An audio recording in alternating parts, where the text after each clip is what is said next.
Moro manggus wong ngambrengeng kadi karonaning kaswase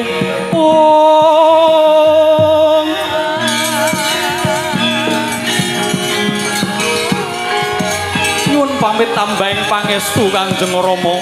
Ya.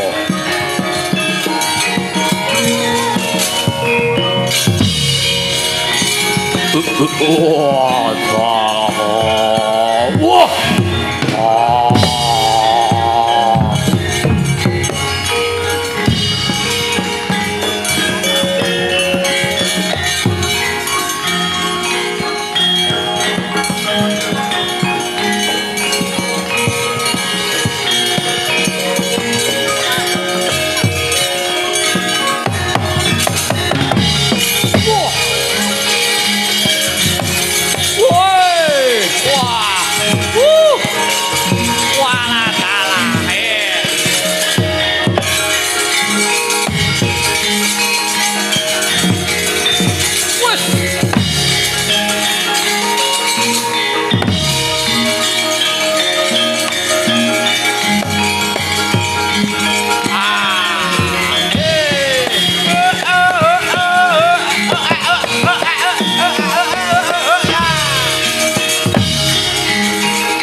Kang bala dumingal acambo samya medhali lera tadit wuleding gondo tanyanggung manguncang niti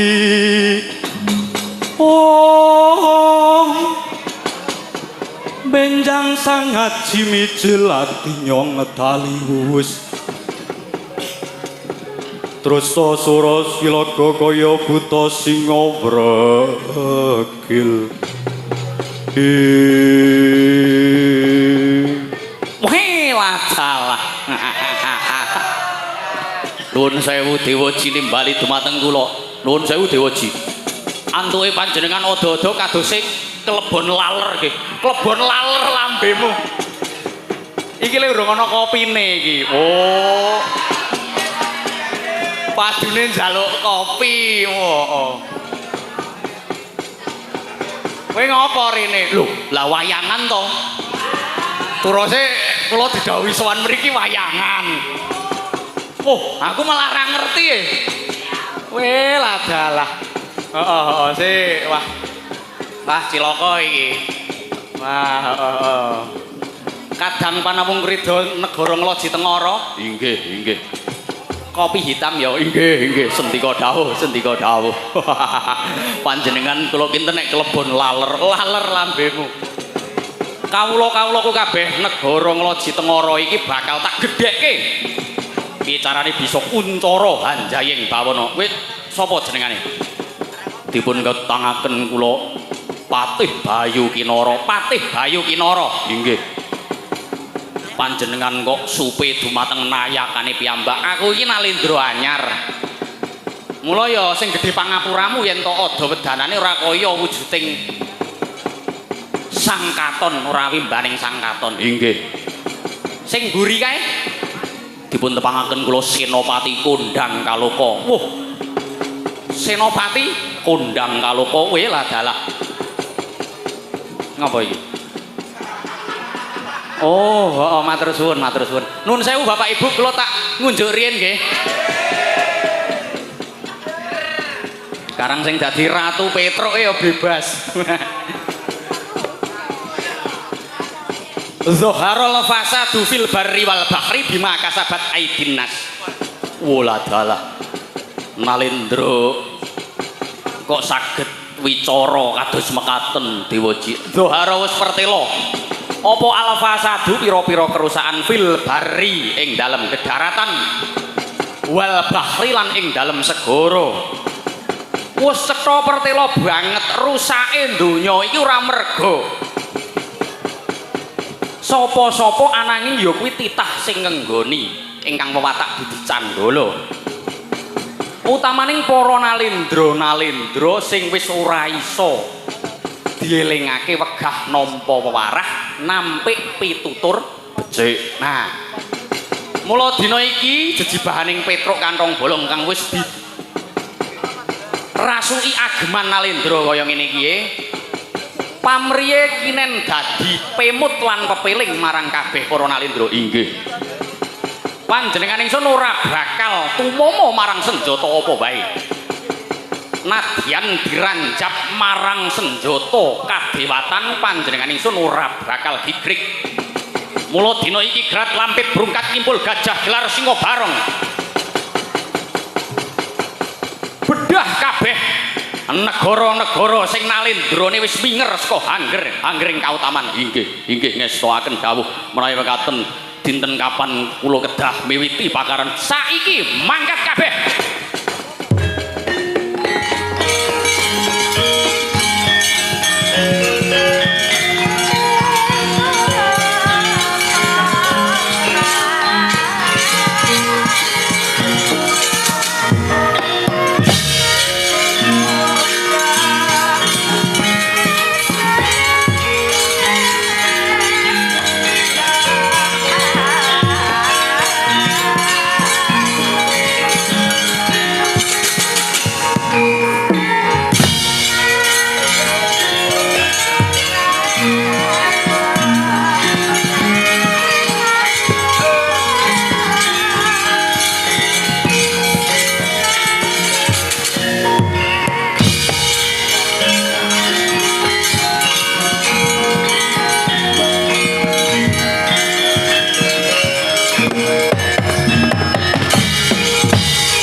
Ilahing Om Ilahing Awigna Mastu Purnama Sidhem Mastu silat mringguang jagat karana sirat tandha kawisaning bisana sono sinawung langen wilapa estu maksil santun lampahing budha jinandur tutur katula tela tulat melat dieng paradya winirsuta ngumpama prameng niskara karana diya tumiyeng jaman purwa Wini Sudatra ingkang dinamadama pinaradi tameng lalata manggiya tekepasaning bubita tanun renggeng pralamban matumpa-tumpa marma panggung sang murweng kota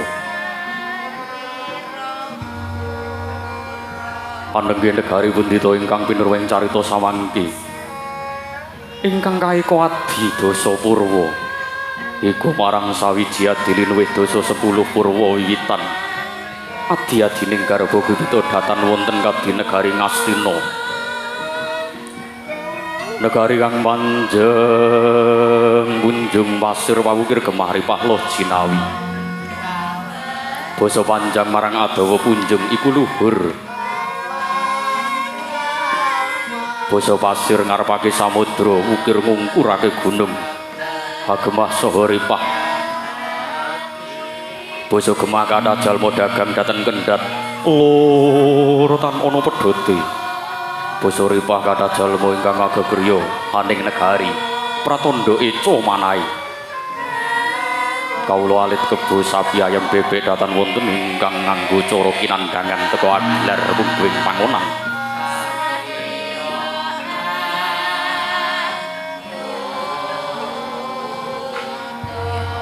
basa loh jinawi loh toya tumumpang tulus kang sarwa tinandur jinawi murah kang sarwa tinumbas saking harjaning negari Daracara Sirna ajri saking walating Nalindra boten wonten panjenenganing Nalindra ing rang jagat pramudita ingkang kasonganing angkasa ingkang kagebeng ing muara ingkang kawengku ing samudra loya ingkang kasinan Sang Hyang Candra ingkang kepadangan Sang Hyang Surya datan bojo mirip kadi wong agung ing Astina punika luhur kawi sesanira aparanyata wong agung Astina punika adil para marta tansah mula baloba ing brana dana boga lumintu ing saben dina ngupaya dasih utama mulang wong bali lunjangkung prang pupuh ngapura lepating wadya anggung titi priksa mindur pangure utama panjenenganing Narendra kinacik samining ratu terus padhang tingali ageng obore atepi kumarane tinenga-tenga ing parang muka kasusra ing Pancapraja yen kunjunake kadang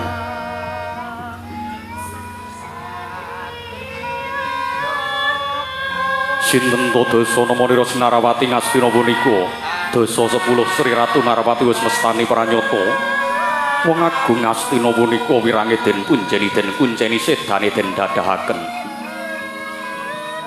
Ajejuluk Sang Nata Prabu Duryudana, ya Prabu Jaka Pitana, ya Prabu Kurupati, ya Prabu Destraputra, ya Sang Tri Pamangsah.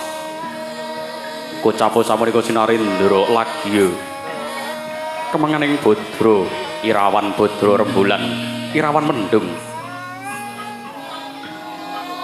Kocapa ingkang sowan wonten ing pagelaran nun inggih menika ta Warangka Buminata Negari Ngastina Sang Regyanawati Harya Sengkuni ingkang pilenggah wonten ing plasa Jenar Narawati ngawangga tuwin Pandhita Durna ing Saka Lima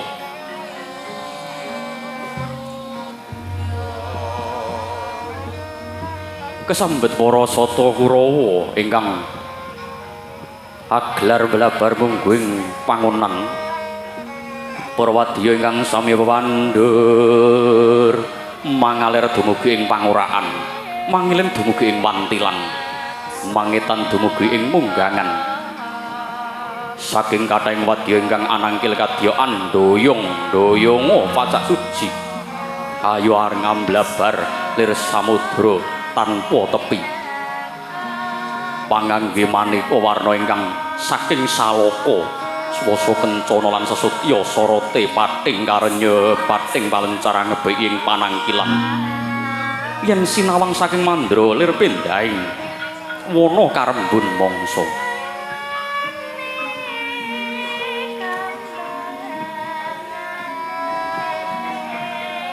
kocapa wong agung Astina wis lenggah sinuwaka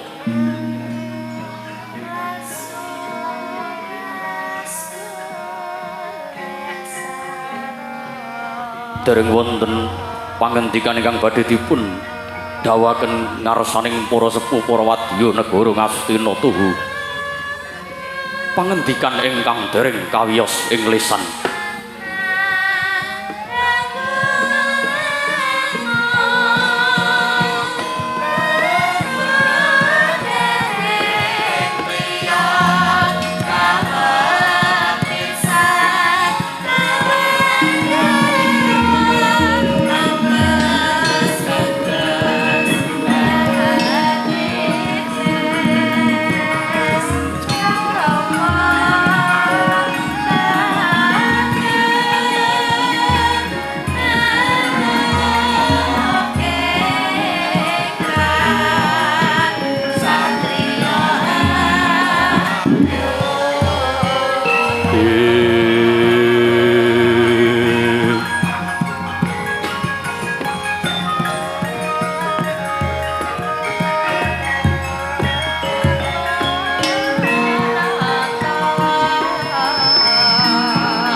Sri Tinon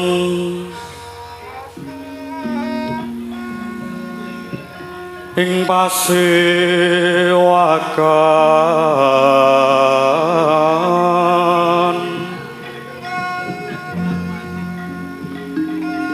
busana maneka warna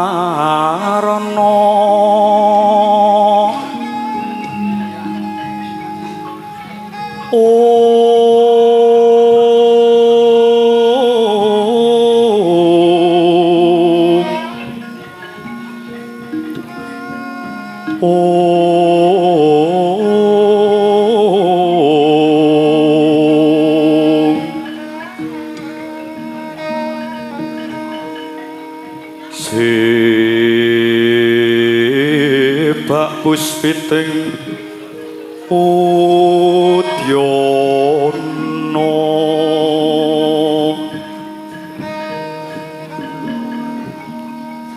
miang pandraing Sarawa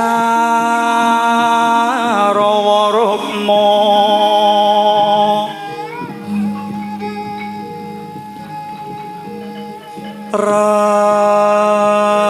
ranggeng manik Narawata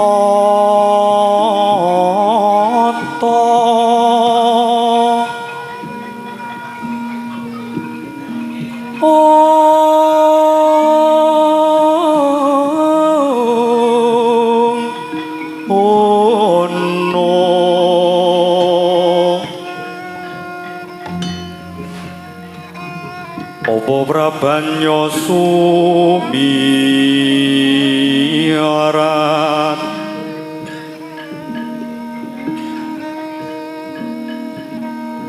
kenyaring tejo leliweran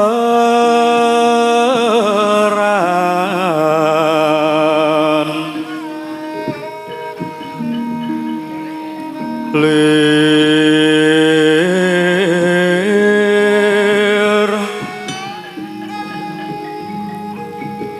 ki lat sisiring tadhit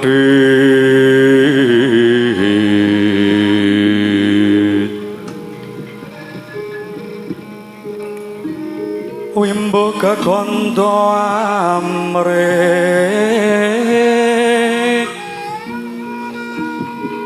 minging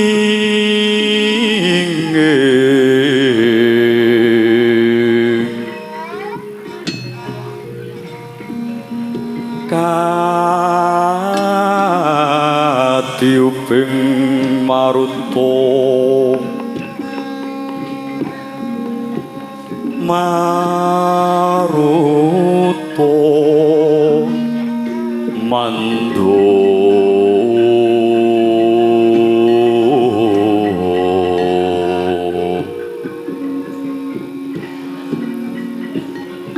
sabaran mangambar kungas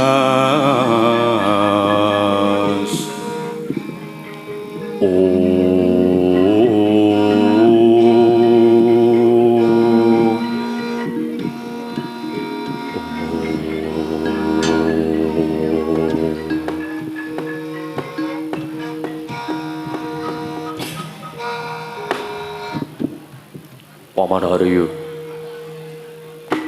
marmane nira-nira piji mangarsa Paman Patih Haryo Suman Paman Patih Ploso Senar Paman nadyan ingkang pun putra ngaturaken pambagya Panakrama sarawujuning andika saking bangsal kepatihan mangadhep mangarsa ngarsaning panjenengan ingsun Nalendra Ngastina Paman Patih Haryo Sengguni kawula nuwun nggih jejimating siniwaka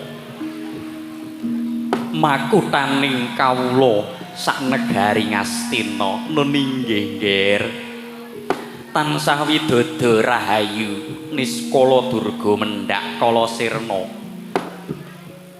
sowanipun ingkang pun bapa kepatihan ngabiyantara ngarsanipun Angger anak Prabu Suyudana namung deren lan sak sampunipun ingkang pun bapa kepatihan ngaturaken pasegan panakrami kula kunjuk sandhap pepada paduka Angger anak Prabu Duryudana kawula nuwun Angger anak Prabu.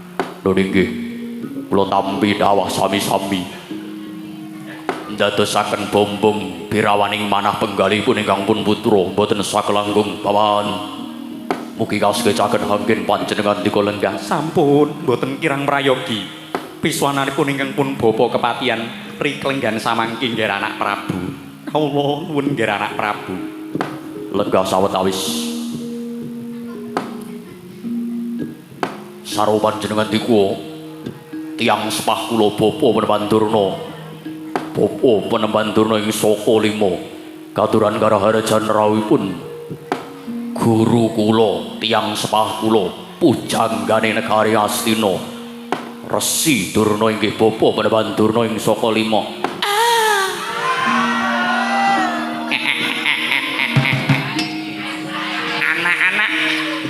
Anak-anak Sata Kura wis paham karo kode etike Penemban Durna. Oh ladalah. Inggih. Angger. Sampun boten kirang prayogi sowan kula wonten madyaning Dampar Denta. Kok Dampar Denta? Ayo tegese aku ki lak dikeki pelungguhan khususon.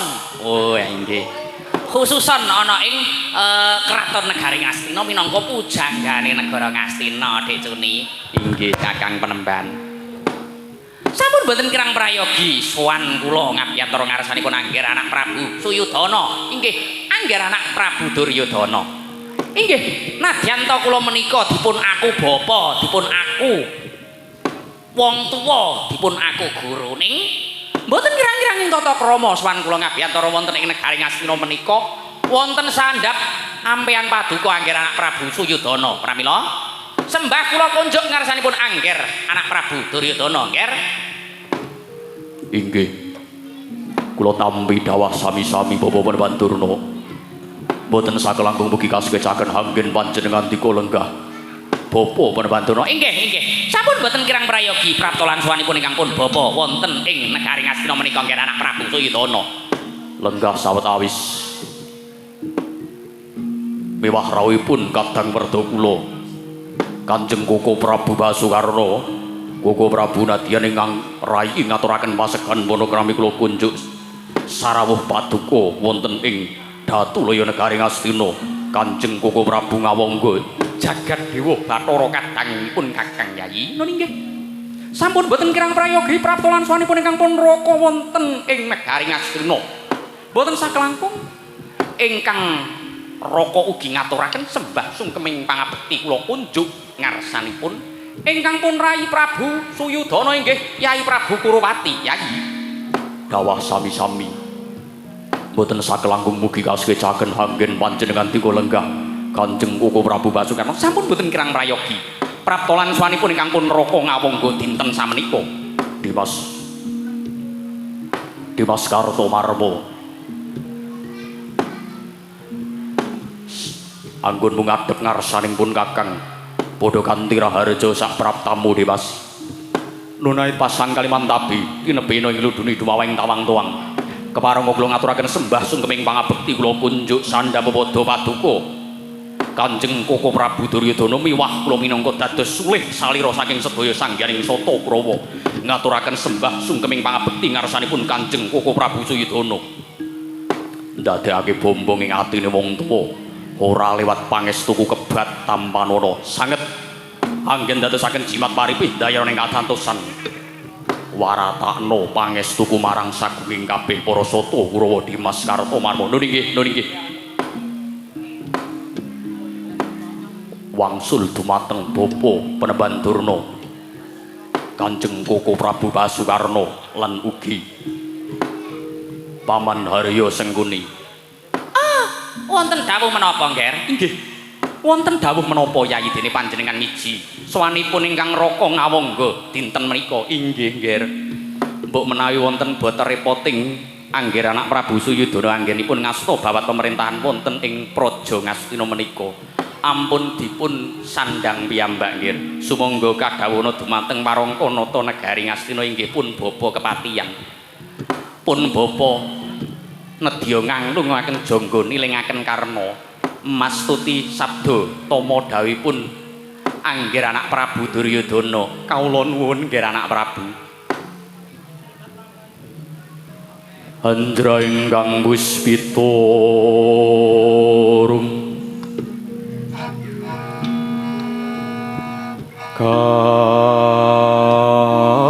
kasliring samirana amrih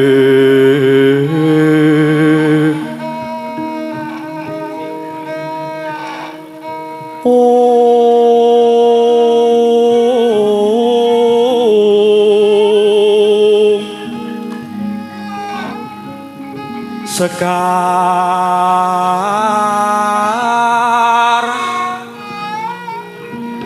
gaduh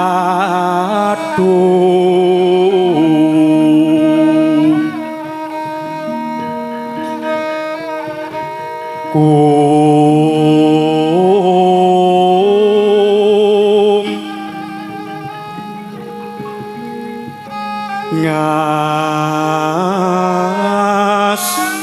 gandanyo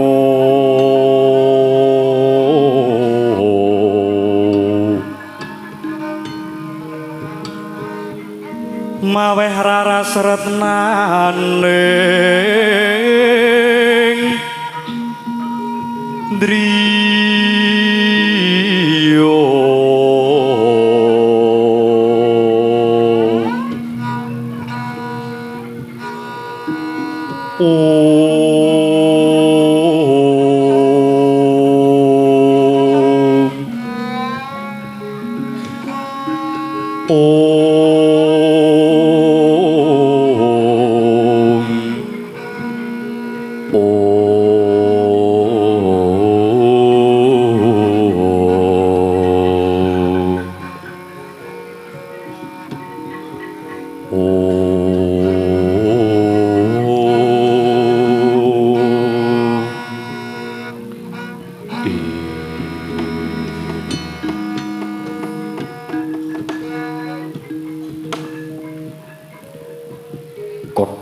sutaning galih pamanggipun ingkang pun putra manggu-manggu penggalipun ingkang pun putra Suyudana sasampunipun cinarita Kanjeng Koko Prabu Dwarawati dados badalipun adi-adi kula para Pandhawa ngucik wangsuling negari Ngastina wonten ing lelampahan Kresna Duta kagiat Dwarawati manahipun Nalendra Ngastina paman Harya Suman kados pundi menawi sak benjang duka rina duka ratri duka enjang duka sonten negari Ngastina napa nggih sampun samapta ing gati sawiga ing diri ngadepi sangganing ajurit Manggala Yudha lan ugi sumitraning adi-adi kula para Pandhawa. Rena pantaraning ratri ingkang pun putra tan kendhat handedonga. Rena pantaraning ratri ingkang pun putra tan tendhat anggenipun ngrepekaken kidung puja mantra rahayu. Supados para Pandhawa waget hangenam-enam tuwin hangkrembak kemalih perkawis ingkang duinguni sampun kelampah wonten ing saklebeting datulaya negari Ngastina. Paman nyuwun pamrayoginipun Paman Patih Harya Sengkuni. Aduh nggih. Nuwun sewu nggih anak Prabu. Sampun kininten kawula rubuh-rubuh gedang dumateng pamanggipun para Sata Kurawa ingkang saestu angekei dhateng Praja Ngastina menika. Ingkang kapisan negari Ngastina menika boten darbining para Pandhawa pribadi. ingkang angka kalih negara Ngastina menika sampun dados regemanipun Anggir anak Prabu Duryudana wiwit lampahan Pandhawa Dadu do inguni. Mila Anggir anak Prabu nadyanto pangendikanipun Anggir anak Prabu Dwarawati nyerweteh kados dene betet sewu neba pategalan ananging menggahipun ingkang pun bapa kepatihan para Pandhawa dereng pundhat anggenipun nglampahi tarak brata anggen nglampahi paukuman wonten ing madyaning pambuwangan duk nalika semanten wonten ing lelampahan Wirata Parwa nalika semanten Pandhawa sampun kawistara Pandhawa sampun kadenangan mila menggahipun ingkang pun bapa kepatihan menawi pancen badhe ngucik negari Ngastina kedahipun nglampahi kemalih paukuman kados ingkang panjenengan dawuh sabdaaken ingkang kawuri Anggir anak Prabu. Napa inggih patut? Napa inggih patut? Kathah tiyang sami ngendikaken sabda Pandhita Ratu Tan Kenawolawali sabdaning Nalendra menika hukum sabdaning Nalendra menika hujah sabdaning Nalendra menika minangka dados undang-undang pernatan. Lah kok kula sak menika badhe nglincati dumateng janjine kula piyambak. Nuwun sewu nggih. Panjenengan kula aturi ndahar aturipun ingkang pun bapa kepatihan. Umpamiya pancen para Pandhawa menika sampun pundhat anggenipun nglampahi paukuman. Monggo Purbawasesa wonten asta paduka Anggir anak Prabu anggenipun badhe ngulungaken negari Ngastina sesigar semangka utawi sawetahipun. Ananging menawi menggahipun ingkang pun bapa kepatihan dereng pundhat malah kepara Pandhawa menika nyorok bengkok nyahak wewenanging asanes dene wonten ing lalampahan ingkang nembe kawuri Bagong wantun Andukiri Arga wantun Anjabeli tanah-tanah bumi perdikan wonten ing tapel wates antaraning Wirata kaliyan negari Ngastina. Menggahipun ingkang pun bapa kepatihan Bagong lan Punakawan menika sampun badhe nyulut gemni memungsuhan antaraning Pandhawa kaliyan Kurawa. Katitik wonten pawadan Bagong bangun dusun. Niku tanggapan teng pundi Dik Cuni? Winginane teng Ungaran. Lho, lah kok ora karo kanca-kanca iki? Nika karang kula nggih namung derek kalian para kadang-kadang. Oh, winginane lakone Bagong bangun dusun. Walah dalah. Oh, lole. Berarti Bagong kuwi wong Papa Sudra Ngulandara wis wani bakal ngedekake gendera dhewe ana ing tapel wates negara Wirata lan negara Ngastina. Inggih Kakang Menemban, menika pawartos lumantar Mbok Bakul Sinambiwara.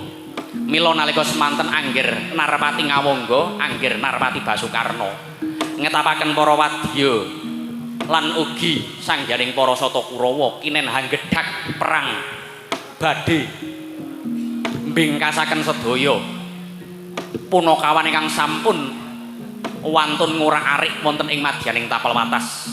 Inggih tapel wates. Inggih. Salajengipun lah nggih karang nek tenggen wayang niku Pandhawa kalih Kurawa to Kakang Penemban. Inggih. Tegese pripun? Okeh li menang Pandhawane. Oh, adalah. Dadi kawon kalau wingi anak Prabu Ngawangga. Inggih. Kula mboten kawon, ananging kula menika tata-tata. Weh, tata-tata. Inggih. Salajeng kados pundi? Sak pinjan menawi saestu para Pandhawa misuda wujuding senopati dal Manggolayuda kinen majeng wonten ing pabaratan. Napa inggih badhe kelampah Baratayuda Jaya binangun perang gegempuran, perang antaraning kadang tunggal kadang antaraning Pandhawa kaliyan Kurawa. Bapa Penemban Durna kados pundi? Lole asta Kuskala talu gembal sama rante Allah. Sampun kuwatos nggih anak Prabu. Bebundalipun ingkang bapa inggih bebundelanipun ingkang pun bapa menika kathah panjenengan badhe nyuwun aji jaya kawijayan ingkang tinatah mendhat jinara menter sinuduk bengkong tinombak lakak-lakak sedaya sampun samapta. Kula saguh ngrajah para Sata Kurawa supados mboten waget tumama ing gegaman. Mboten waget tumama ing gegaman menawi sak wanci-wanci perang ageng menika badhe kelampah ning ujaring para sepuh sami ngendikaaken wong perang menika sing menang dadi pindhang, sing kalah dadi rempah. Mbok inggiya nggih. Ingkang pun bapa menika namung saderma wong sepuh. Wong bapa menika namung saderma wong tuwa. Mestine wong tuwa menika badhe tutur-tutur ngarsaning para putra-putrane nek ya digugu, nek ya gelem dimirengake, dimedhengetake. Ampun ngantos kelampah Bratayuda nggih. Ampun ngantos kelampah perang. Merga perang menika namung memperbengkak biaya negara Ngastina samangke. Ketimbang perang mbok menggen ginanggap wayang, ginanggap dangdutan. Lagi ngoten ta dicuni. Inggih Kakang Penemban. Pramila pamanggihipun ingkang pun bapa nadyan sampun wonten duta pungkasan saking negari saking negari Wirata inggih Angger anak Prabu Dwarawati do inguni. Sak menika kiyambak kedah lampah piwales pripun tegese kiyambak males duta ora ana lakone ora ana lakone kok negara Ngastina kok mangsuli dutaning para Pandhawa ki ora ana lakone digawe gawe lakon carangan Durna Duta mboten kelampah Kakang Penemban niki wong sing wigati Angger anak Prabu nembe mangu penggalih inggih mbok menawi panjenengan paring dawuh dumateng Kang Bapa kula saguh jaga jagang sing jero beteng sing kandel menawi sak wanci-wanci negari Ngastina badhe ketamaning parang muga Angger anak Prabu Duryudana ngaturaken gunging panuwun salajenggang pungkasan Kanjeng Koko Prabu Basuwarna menggah paduka kados pundi mengeti perkawis menika sampun wonten ing pucu ing eri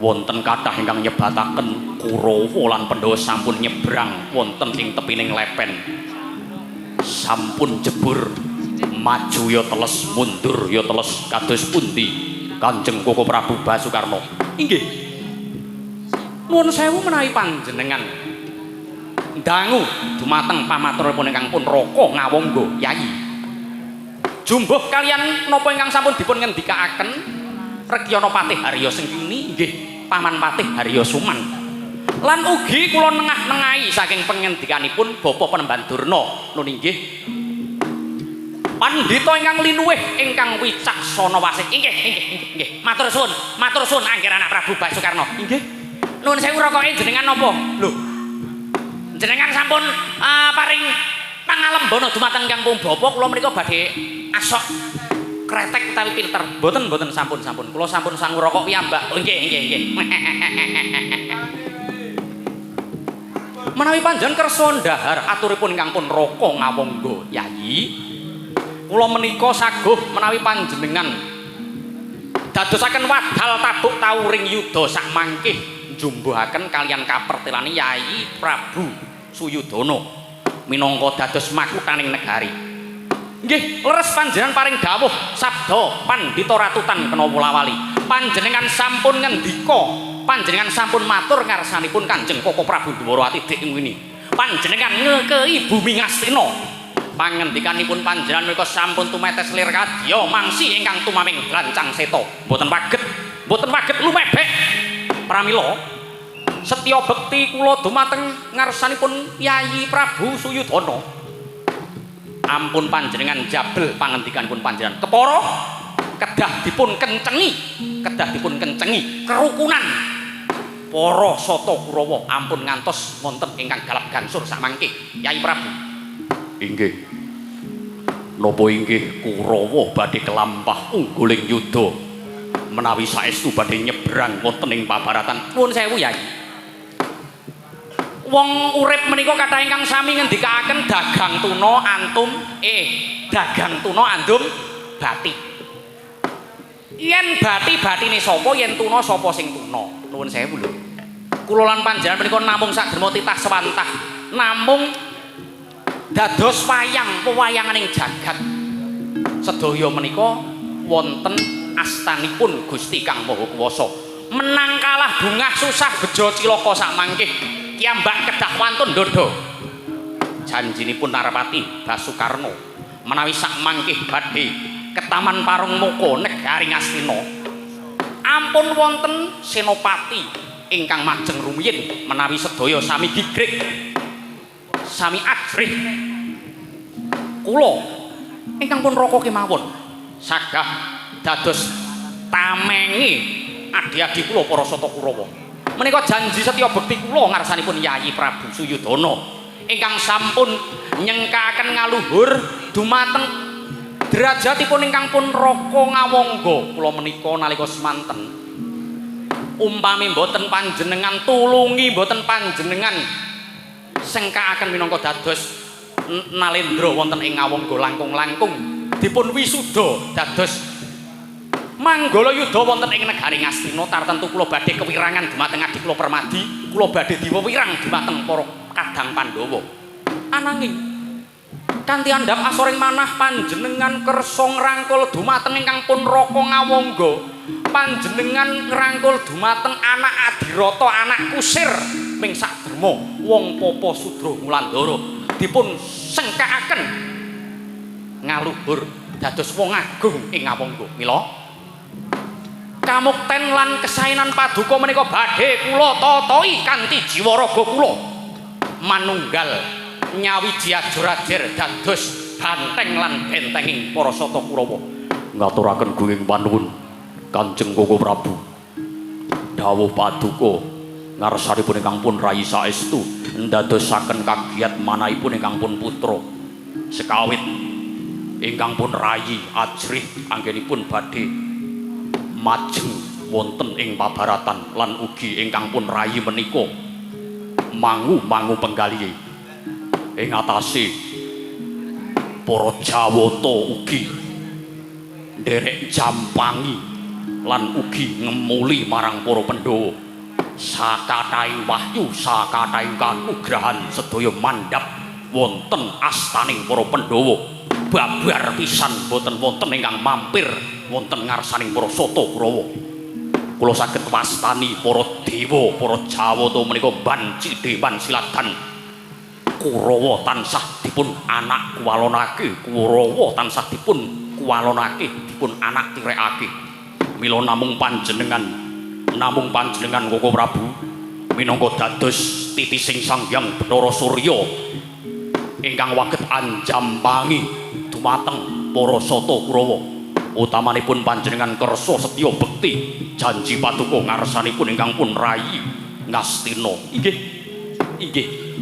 boten usah panjenengan gawak-gawakaken panjenengan paring pangalembana dumateng ingkang pun raka ngawangga Yayi menika sampun dados hakul adami kula minangka males kabecikaning sesamining gesang ingkang sampun damel sae dumateng sepadha-padha inggih ngaturaken gunging panuwun lajeng ingkang langkung wigati Paman Arya kula wonten timbalaning adhawuh nggih anak Prabu pawartos saking Mbok Bakul Sinambiwara inggih tembang rawat-rawat saking Mbok Bakul Sinambiwara bilih wonten ing sakilening negari Ngastina jumeneng wujuding Nalendra ingkang gung binatara Nalendra ingkang sekti Mahambara kundangi nadyan dewa mawon sasak kawon dumateng Nalendra menika mila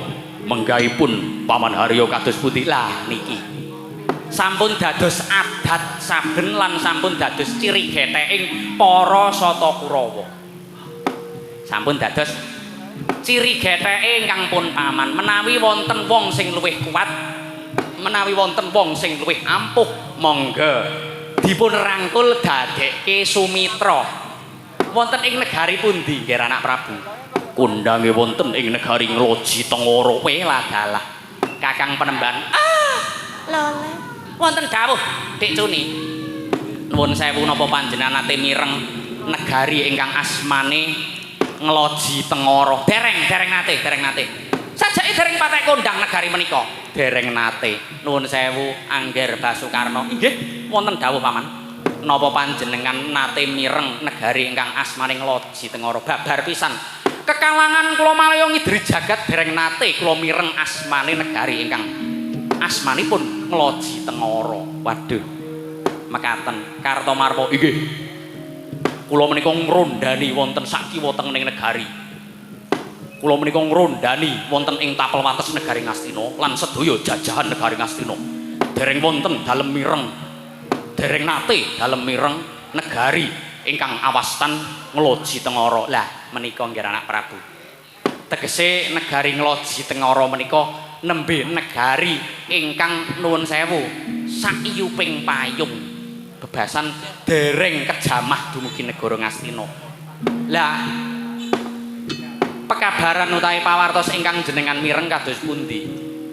Kundangi negari Ngloji Tengara nembe ngetapaken sakataing para manggala yudha para prajurit supados hambedah sakiwa tengening negari ingkang Nalindra lan kawulane watak Candala, Nalindra lan kawulane watak Angkara Murka. Waduh. Kena iki saiki ning. Kena iki Lur. Gawean meneh iki, gawean meneh. Ing atase Ngastina iki wis kondang wong-wonge Candala. Inggih pun. Semene sawetawis Kakang Panembahan inggih. Salajeng kados pundi menggah Paman Harya inggih Nger. Menawi sak mangkih badhe wonten dawuh saking Angger Anak Prabu, kula saestu nedya nderekaken menawi kula kadhawuhan madosi lan ngupadi teng pundi negari ingkang asmanipun Ngloji Tengara lan papan dununge Datulaya negara Ngloji Tengara. Kula lan sangganing para Sata Kurawa nedya nderek dawuh paduka. Nuwun sewu. Negari Ngloji Tengara menika nalindrane ampuh sekti Suradibya kalintang jayaning perang. Menawi sak mangkih dipun tandhingake dumateng Duryudana, tartentu Duryudana badhe kawon. Paman Harya sidhem jroning pisoanan Wadyagung tanpa sabawa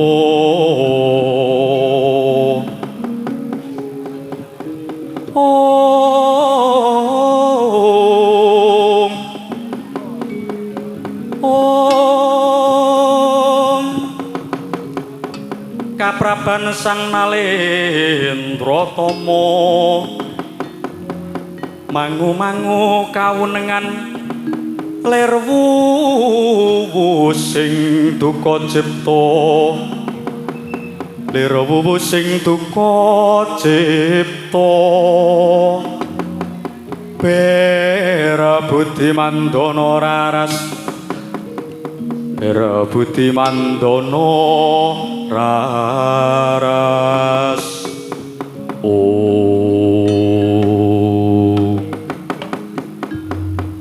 Wauta dereng dumugi yanira dereng paripurna sabdaning Sang Buminata negari Ngastina gedadak dampiak-dampiak wonten ing sak jawining negari mlebet wonten ing Sitinggil Binaturata galiah-galiah sowan mabukuh wonten salah suwijining nayaka caraka cabrang sowan wonten madyaning negari Ngastina dadi kagiat para Sata Kurawa.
Sinungwati jagat kari among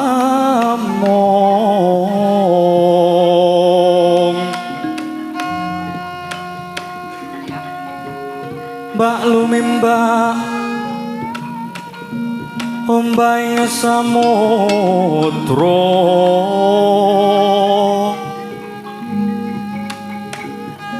ae ono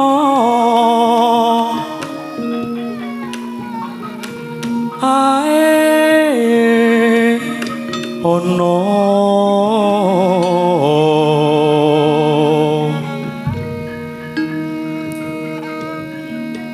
bale lumo tambreng genggeng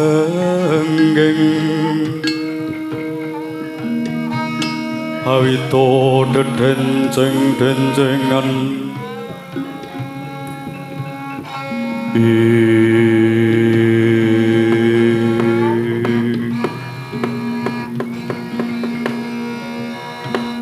jagat dewa Bathara jagat pangestu Pamanarya wonten timbalane ngadawu dereng antos paripurna anggenipun kula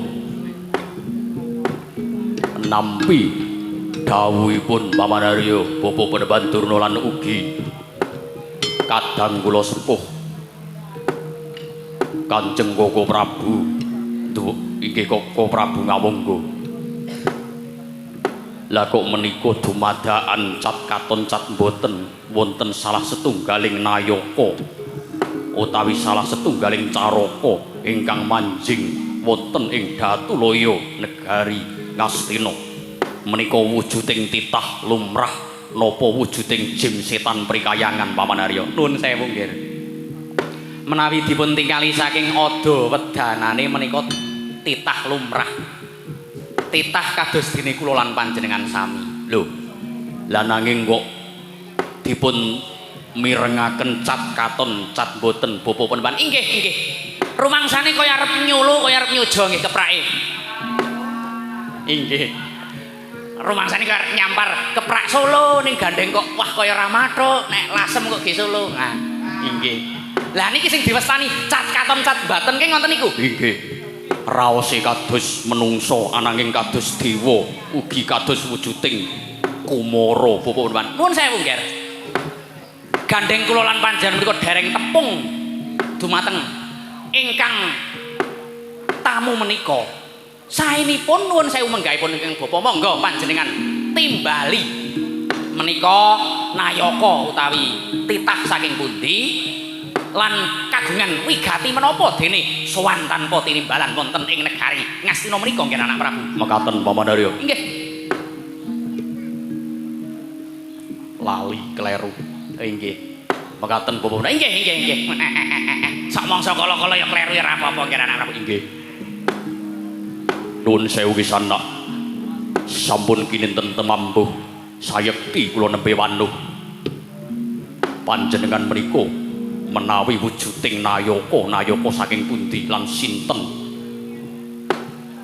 kekasih utawi asma paduka menawi panjenengan menika wujuding Brahmana panjenengan mijil miyos saking pertapan pundi menawi panjenengan menika wujuding pandhita peparap mijil saking pertapan pundi lan ingkang pungkasan menawi panjenengan menika wujuding Kumara panjenengan manjing wonten ing nagari Ngastina gadah pemanggilan wigati menapa oh ladalah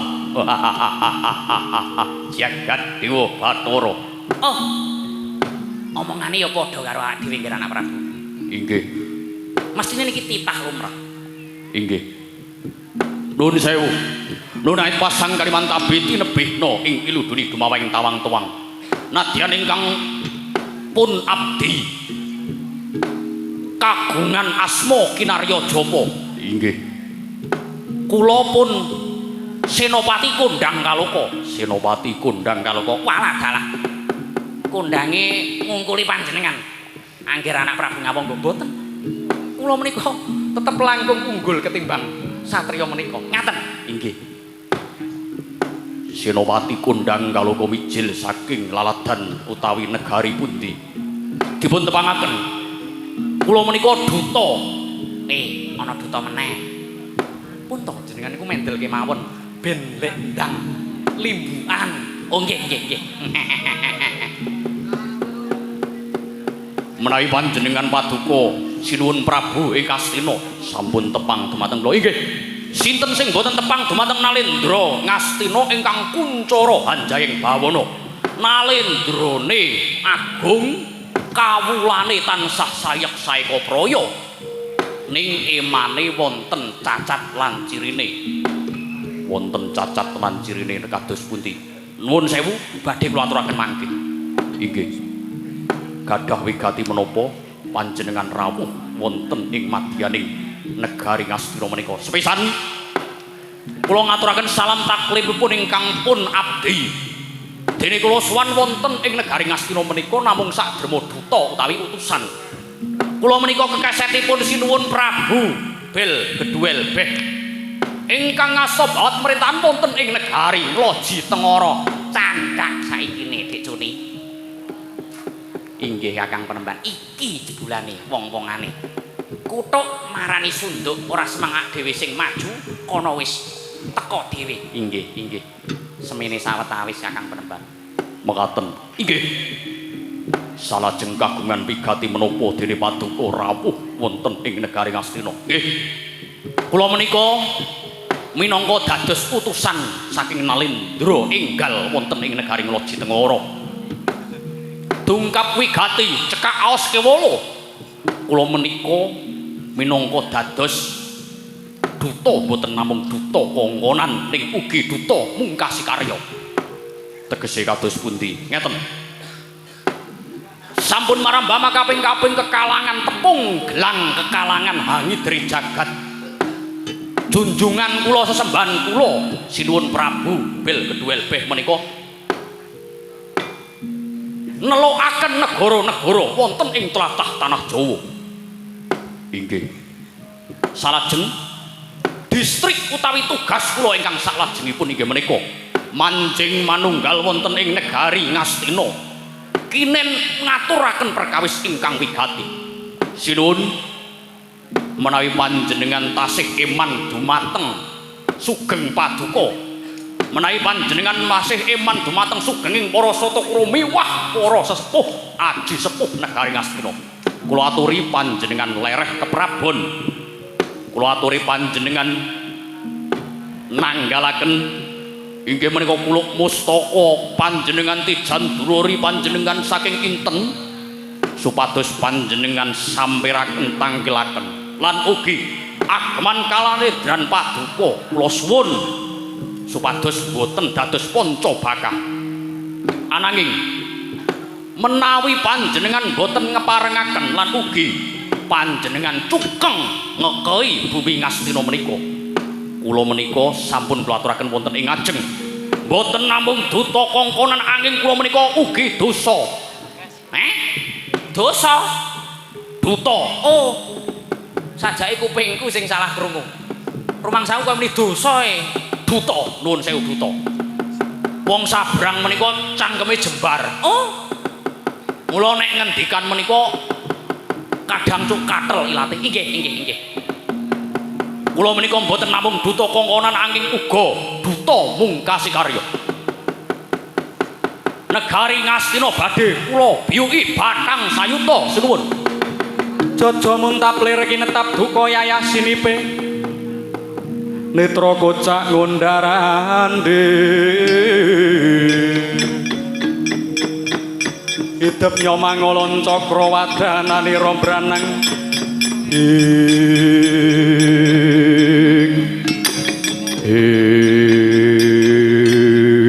jagat duh Bathara weh dalah kondang kaloka kula wonten timbalane ngandhawuh weh lah kok lanyuh ucapmu kowe ra ngerti kowe sowan iki ana ing negara Ngastina negara sing kondang senopatine gamben ora ming trima wong loro sauda telu saurupan yen kowe pamer kasubiran pamer kasantosan wis iso bedah negara-negara cilik ana ing tlatah tanah Jawa kene.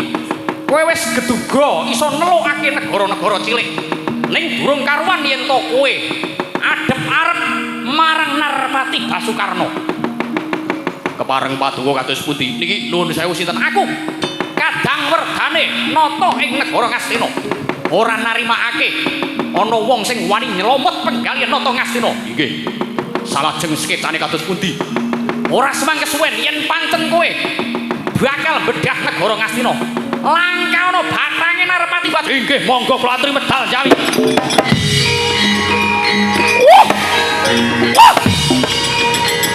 Wah, dalah.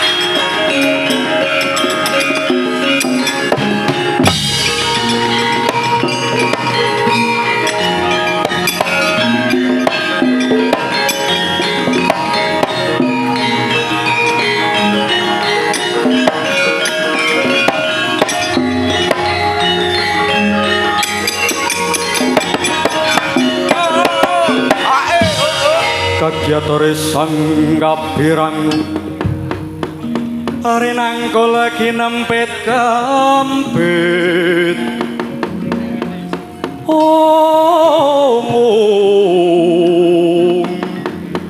duh sang retnaning bawono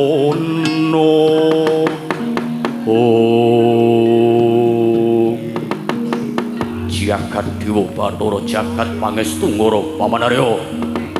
Paman Harya Sengkuni inggih kula wonten timbalaning adawuh nggih anak Prabu. Lagok tinemune negari Ngastina badhe damel jeg-jegan karo wong manca. Sedumuk bathuk senyari bumi. Kula aturi panjenengan jaga jagang sing jero beteng sing kandel.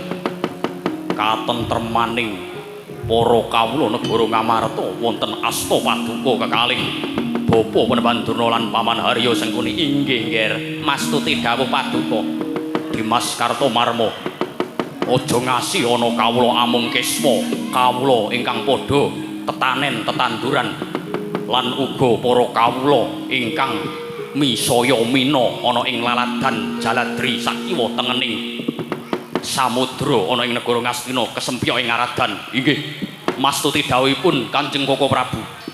Dina iki babar pisan budalna kang padha seba jeneng ingsun kundur kedaton Paman Patih Harya Sengkuni. Inggih sareh nggih. Kula aturi panjenengan sareh ampun kebrongot manah paduka. Wonten makalah utawi pangendikan wa amman khofa maqama rabbih wa nahan nafsa anil hawa. Oh, lole. Lah kok iki Sengkuni yo dalil. Aja dirungokke sapa sing ngomong ning apa sing diomongke. Oh, ngono. Berarti Sengkuni iki ya oleh dalil ya. Inggih angsal. Yen Sengkuni iki wis kondang dadi wong jahat, wong elek ning umpama Sengkuni iki ngomong perkara sing apik, perkara sing edipeni mbok ya dimirengke Kakang Pak. Inggih. Aduh, ndek saingan iki aku. Lho kok saingan? Lah pujangga negara Ngastina niku kula inggih. Werdinipun kados pundi? Wa amman khofa inggih. Wa amman khofa. Sayektine wong sing wedi maqama rabbi ing derajat keluhuraning pangerane man tegese wong kuwi mau. Inggih. Wanahan nafsa tegese wong sing becik utawa dirapun ngekero nepsu hawane anil hawa saking angkara dur angkara. Mula kula aturi panjenengan sabar sareh perkawis menika supados dipun atasi dumateng para Satakura panjenengan ampun nderek tumut-tumut. Bagunipun kados mekaten inggih. Fa innal jannata hiyal ma'wa. Fa innal jannata hiyal ma'wa. Tegese menawi wong sampun deduga ngisas dumateng angkara murka mboten kesusu panas, mboten kesusu emosi, swarga papan panjenengan kira anak Prabu. Alhamdulillahirabbil alamin. Ngaturaken gunging panuwun pamahari. Inggih. Kawula nuwun kira anak Prabu. Menika tandha yakti kula, tandha tresna kula dumateng anggir anak Prabu Duryudana. Inggih. Menawi wekaten sampun boten wonten dawuh malih Paman Patih Harya Sengkuni. Purna gatining pananggilan. Sawetawis kundur kedaton jeruk saking dampar kencana kinapit gamparan gading. Kadherekaken sangganing para Banceni manggung ketanggung Joko paloro-loro ingkang sami ngampil upacaring keprabun. Lamun katinon saking Mandrawa tindake Sang Buminata Ngastina kaya tansah sesanti kamulyanira.